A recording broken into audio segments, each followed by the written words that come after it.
Hello everyone and welcome to Witches of the Moon. My name is Jen and I'm your Tuesday hostess.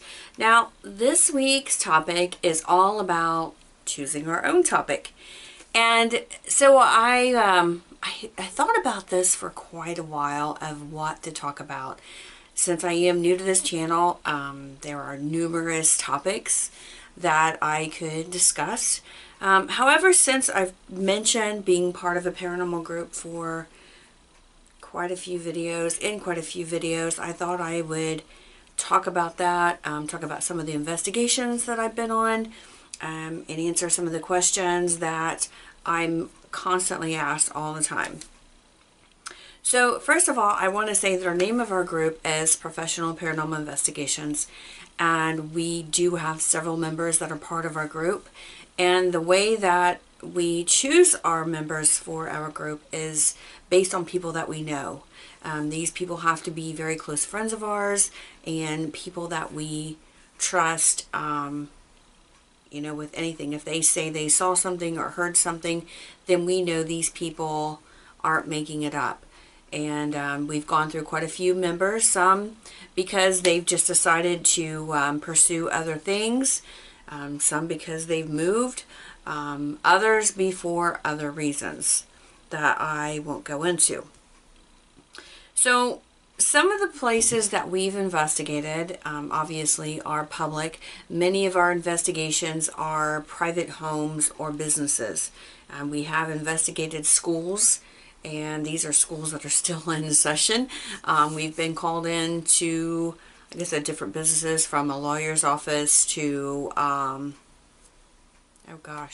to a hotel and a theater. I mean, there's just numerous things that we've done. We've done over 100 investigations to date. So our group used to do in the past, and we still might go back to that at some later date, but we used to do paranormal presentations, and at these presentations we were always asked numerous questions. And one of the questions that I always get asked a lot is, what is the one place that had the most activity in that never disappointed us? And that would have to be the old Blackford County Hospital, hands down. I mean, anybody that investigated there with us would definitely tell you this is the place that they will remember for the rest of their life. There is no other investigation that has topped this location. Now, this is not a place where you can investigate any longer. It has actually been torn down and redone. I wouldn't necessarily say torn down, but it's been redone and turned into a living facility where you can rent apartments or whatever. So I will show you. I do have pictures. I printed them out. I don't know how well they're going to show up, but this is what the front of the building looks like. And we investigated there like over 7 times. And my ghost story caught on camera, that was the episode that I did at the old hospital. And we did not get through all of the scenes that we needed to recreate. The camera, for whatever reason, just stopped working. Every time he would get to the count of 3, everything would just die out. And that's typically normal for this location. This building did not have any electricity in there, so you used generators if you were going to do any type of filming with cameras, unless you had handheld battery operated cameras. So some of the things that happened there while we investigated, especially with our equipment, Adam and I, one of our previous investigators, went to place the recorders around the building. And this is one building that you never walked alone by yourself, not because of the spirits that was in here, but because this place was also known for homeless people. So until you did a thorough walkthrough, there could be homeless people in the building. But just as a general rule in this building, so that everybody is safe, not because we were scared or anything like that, just for safety reasons, we did do things in pairs when it came to going to certain areas of the building. So Adam and I went and placed the recorders around the building, and one of the locations was in the kitchen. And we knew it was turned on, we seen it going and everything else.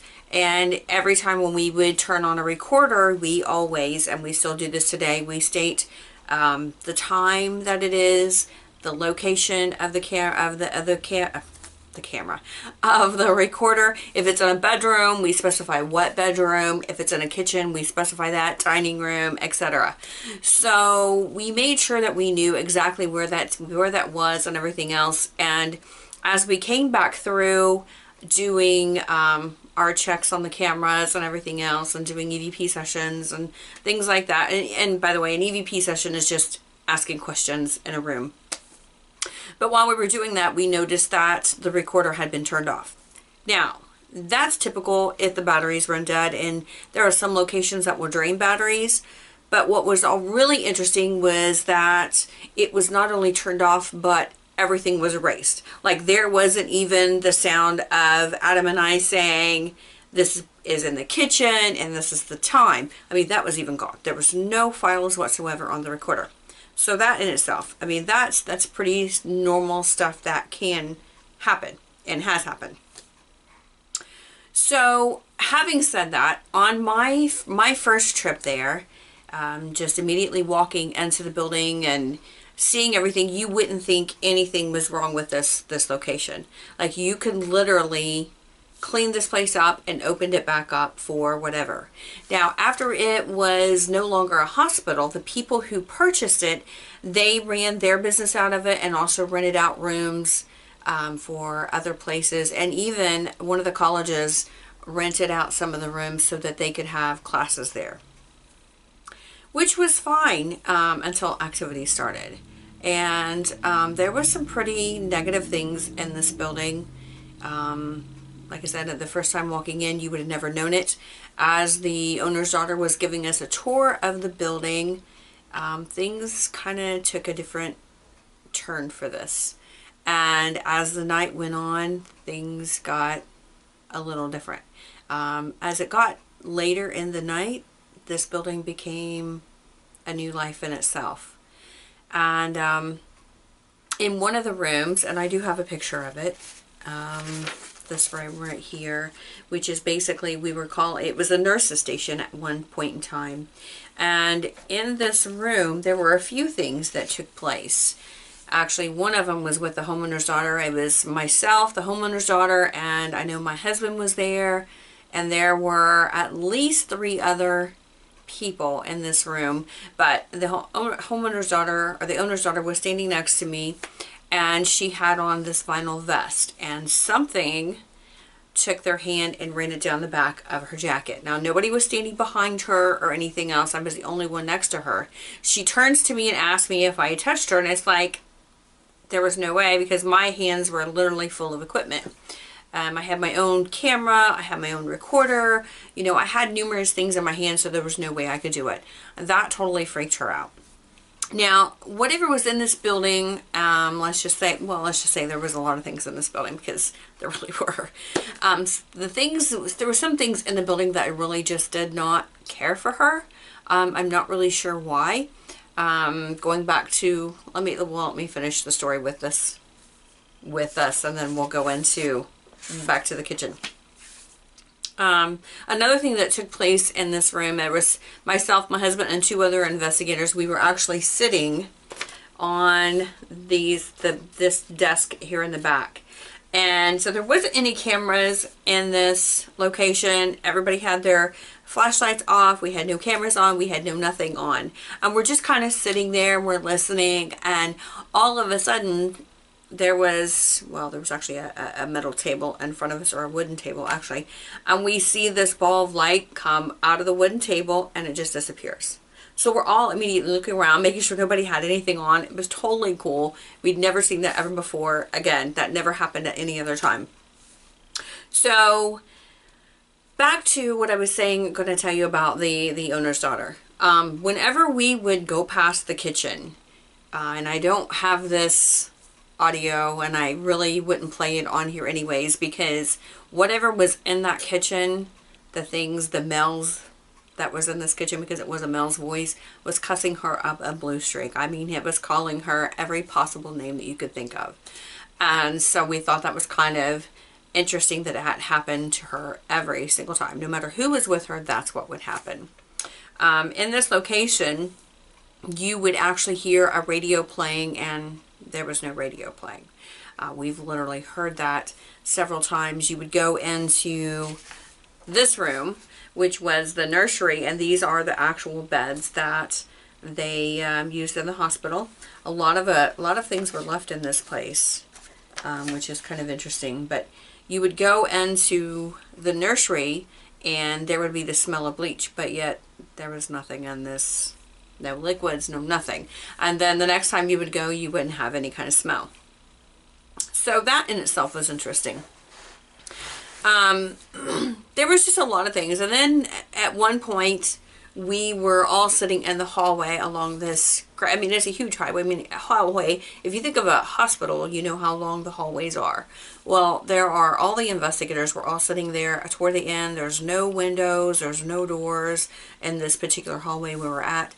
And all of a sudden you see this light, like somebody's running with a flashlight, and it goes all the way down to the end of the building or into the hallway, and then it shoots back really fast. And so that was quite interesting. Everybody's like freaking out because, well, we weren't freaking out, but that's something that we saw. It was really cool. We were all trying to debunk it and everything else. So that was another interesting thing that happened in this old hospital. This hospital for me will always be the most amazing for me because, I mean, a lot of things happened. Before this happened, my abilities that I have, I just assumed that everybody had them, that everybody had dreams and they came true. Like everybody just knew things without being told, and numerous other things. But after investigating this hospital, my world turned upside down and inside out. There were numerous things that happened to me within the first 6 months, and the death of my cousin kind of changed that for me. 6 months after investigating this place and going back to this place, his name was picked up, and there were other clues that I had, or not really clues, but other things that I was picking up on clear back from the first time that I had investigated there, relating to a family member of mine, although I didn't know at the time that it would be my cousin. And he passed away, and it was at that point in time that I was forced to realize that I was different than most people that I know. You know, I didn't, even when people would look at me funny when I would say, oh yeah, by the way, the next time the phone rings, this is who it's going to be, and it's going to be for you. And I worked at a bank when I said that, and it actually happened. And then, or, you know, when I worked at a factory, going to a coworker and say, hey, by the way, you need to call your sister and check on your niece. And so, I mean, it was just things like this. And, you know, I didn't think anything about it. I would just say whatever it was and then go on about my day. So that really pretty much changed my whole view of things. And really had me focusing on a number of different avenues, and exploring the abilities that I had, and growing those and everything else. So that is one place. That is the place that I would say that has the most activity, and any of our group would say that. There are numerous other things that took place there, and we do have a video series. If you go to my YouTube channel, there is a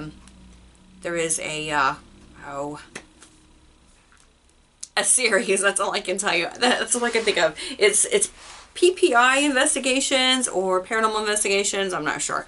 Anyways, I'll try to put those in the link down below. I will definitely, I know I'll remember to do that. So this way, if you want to go back and watch those, you absolutely can, because there's 6 of us that talks about different things that took place there. So another place that I want to talk to you about is this place.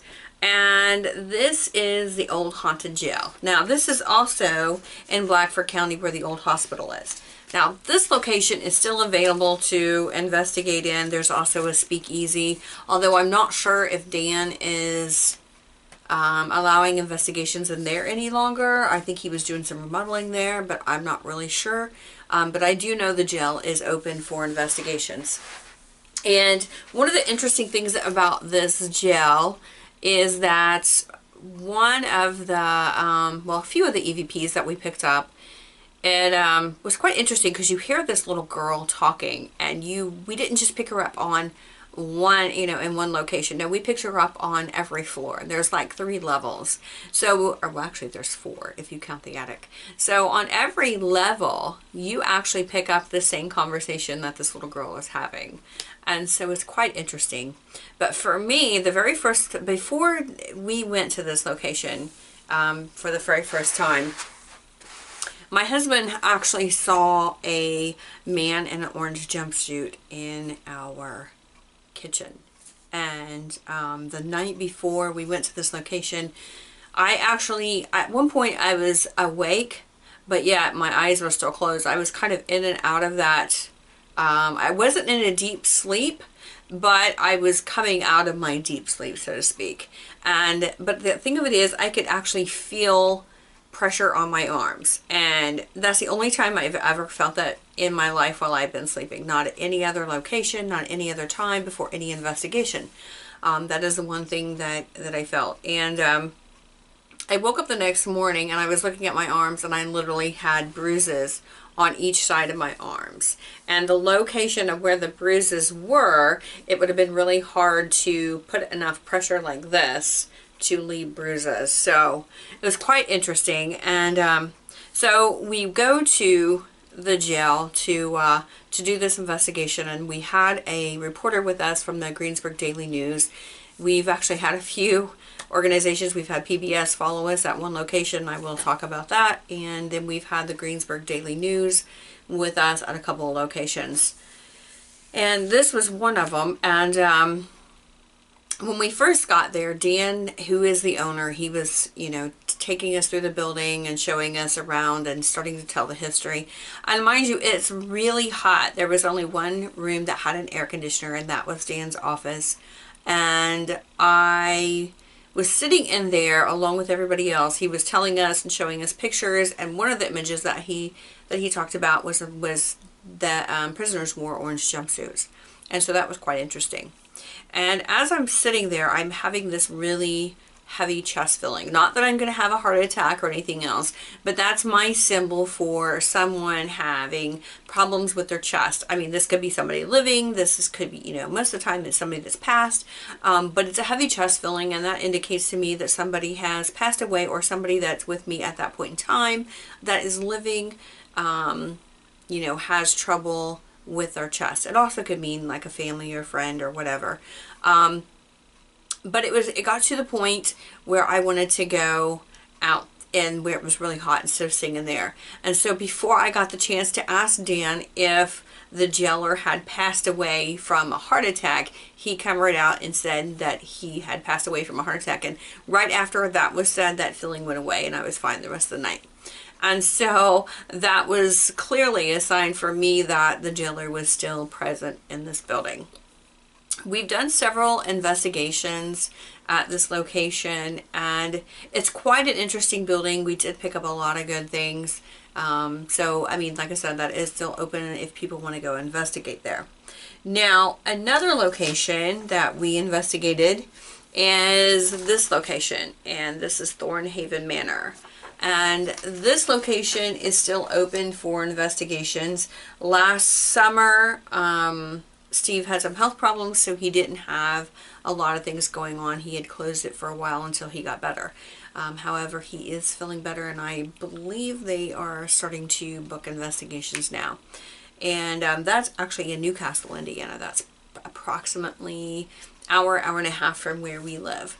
And PBS actually, a group of people, filmmakers, were following us around at this location, and they were going to submit it to PBS. So we have no idea what happened with all of the footage that they had taken, but some pretty cool things happened that night. One of the things that happened is we had everybody sitting in the living room, and again, we were doing an EVP session. And I was asking questions to Mr. Powell, who used to be the previous owner who lived there. And he had a son who was in the military who actually was killed at war, and I don't remember which war he was in, but I know he had another son that was there, and he walked with a cane, and he had something wrong with his leg, and every time we've done an investigation there, I've always felt the leg pain from Mr. Powell, or I'm assuming it's Mr. Powell, because every time they don't like it when you ask Mr. Powell questions. Anyways, as we're sitting there doing this EVP session, we hear something like pots being thrown in the kitchen. Well, that's impossible because there's no furniture, no dishes, no nothing in this house. Nobody lives in this house. And so we are going into the kitchen to investigate, and we have the PBS crew. They're following us and they're filming us and everything else. And there's nothing. All you see is this dust flying everywhere. So as we are reviewing the evidence, we actually see where our camera shifts really quick and turns. And we have no idea why it does that, and there was nothing there that you could physically see. So one of the recorders was placed on what we were calling the servant's stairwell, because at this point in time, when this house was in its heyday, there was actually servants there. And you hear this thing of stop asking him questions or quit asking him questions. And at the time before that, I was the one in the living room asking Mr. Powell questions. And for whatever reason, they did not like the fact that I was asking Mr. Powell questions. So yeah, they weren't very happy. So anyways, you know, later on we go upstairs and we're doing other EVP sessions up there. And as we're coming downstairs, I was actually shoved down the stairs. It wasn't that far, but it was quite interesting to know. And it wasn't that I tripped on my own 2 feet or tripped on anything else, because I'm holding onto the railing and, you know, taking my time going down. So that was definitely a message for me to stop asking those questions. And there were other things that happened. We actually saw a flashlight coming up the stairs. Nobody could figure out where it came from. Everybody was accounted for upstairs because we were all in the adjoining rooms. And it was quite interesting because Robin and I, another fellow investigator, she's still a current member, we thought there was the owner coming up the stairs, and we went down to investigate and there was nobody there. So that was another quite interesting thing there. Before we even investigated there, I was picking up things, and I would send messages to Steve and ask him about certain things, and he actually validated those for me. So that was really cool. Now, another place that we investigated is this house.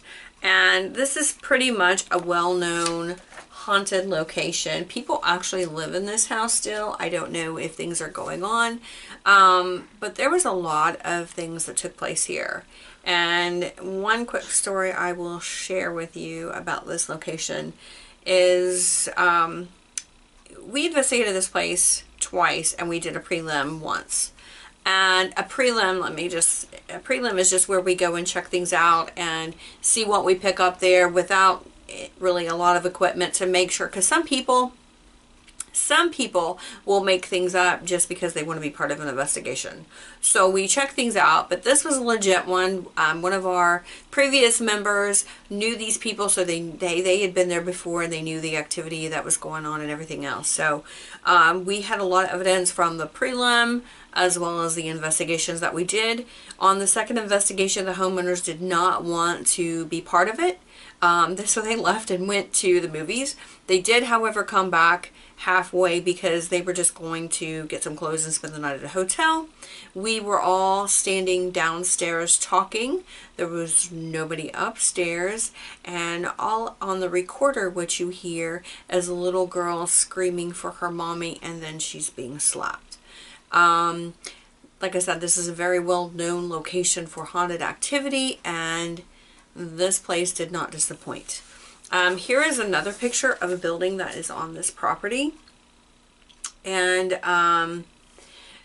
it's quite interesting because the people who used to live there, their son was dating someone, and this girl had a dream, and as the person who lived in this home, the mother, was starting to tell me this dream, I finished it for her and what the girl dreamed.